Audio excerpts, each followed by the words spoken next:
As alterações cadavéricas ocorrem após a morte do animal e é por meio dessas alterações que podemos definir há quanto tempo o animal morreu. Elas também devem ser reconhecidas, mas nunca escritas no relatório de necrópsia. As principais alterações pós-mortem são o resfriamento do corpo, desidratação do cadáver, rigidez cadavérica, alterações oculares, mancha de hipostase, coagulação do sangue, embebição hemolítica, embebição biliar, pseudomelanose, autólise e putrefação.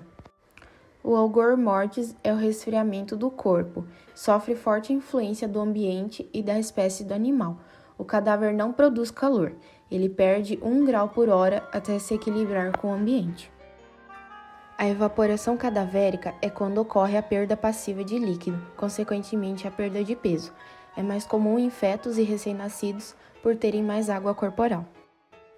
O rigor mortis é a contratura da musculatura, onde o corpo fica duro, surge entre 2 a 3 horas após a morte e desaparece entre 24 e 48 horas. Nas alterações oculares, as pálpebras estarão entreabertas por ação do rigor dos músculos palpebrais. Ocorrerá a retração do globo ocular por desidratação, perda de brilho da córnea, tela viscosa e as pupilas estarão dilatadas.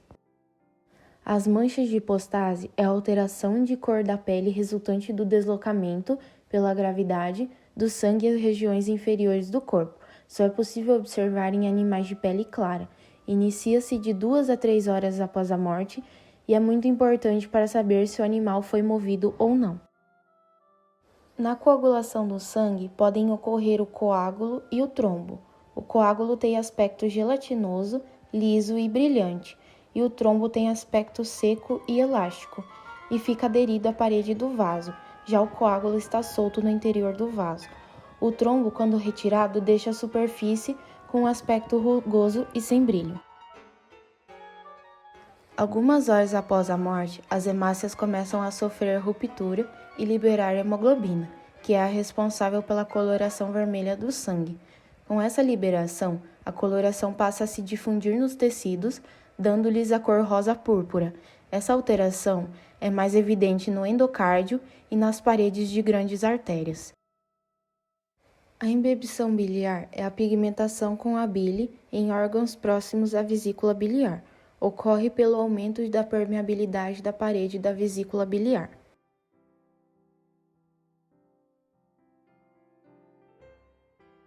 A pseudomelanose são manchas amarronzadas ou negras que aparecem em superfícies cerosas.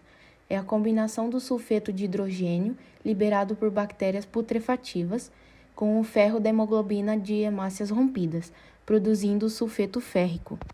Como a maior fonte de bactérias putrefativas é o trato digestório, a pseudomelanose é mais observada em áreas em contato com alças intestinais, principalmente do intestino grosso, ou em áreas onde ocorreu proliferação de bactérias saprófitas, como na gangrena. A autólise consiste na autodigestão das células pelas enzimas liberadas de seus próprios lisossomos. Em consequência, a anóxia difusa total que se segue à paralisação das funções cardiorrespiratórias. Ou seja, as células se autodegradam devido à ausência de oxigênio, por conta da parada da circulação sanguínea. Os lisossomos, que são organelas presentes nas células, liberam enzimas que realizam essa autodigestão. Fatores que alteram a intensidade e velocidade da autólise: taxa metabólica, temperatura corporal, temperatura ambiente, tamanho corporal, estado nutricional e a espécie do animal. Taxa metabólica: quanto mais o tecido depende de oxigênio, mais rápido irá sofrer autólise. Assim, o sistema nervoso central é o primeiro a iniciar. Temperatura corporal: quanto maior a temperatura corporal, mais rápido a autólise e vice-versa. Na temperatura do ambiente é a mesma maneira. Quanto mais alta estiver a temperatura do ambiente, mais rápido começará a autólise. No tamanho corporal, quanto maior o animal, mais difícil será para esfriar o corpo e, consequentemente, mais rápida será a autólise devido à dificuldade de perder temperatura. No estado nutricional, terá a velocidade da autólise inverso, ou seja, quanto melhor o estado nutricional, mais devagar a autólise ocorrerá. pois os tecidos terão a maior capacidade de gerar energia intracelular, retardando os efeitos da anóxia. E por fim, somado a todos esses fatores, tem-se ainda a espécie animal, destacando os que possuem flora intestinal composta de bactérias mais putrefativas, terão maior velocidade de autólise. A putrefação é a última da sequência de alterações que acompanham a morte. Ocorre a digestão tecidual por ação das enzimas proteolíticas de micro-organismos saprófitos. Inicia quando termina o rigor mortis, difusão a partir do centro do corpo. Ocorre a produção de gás.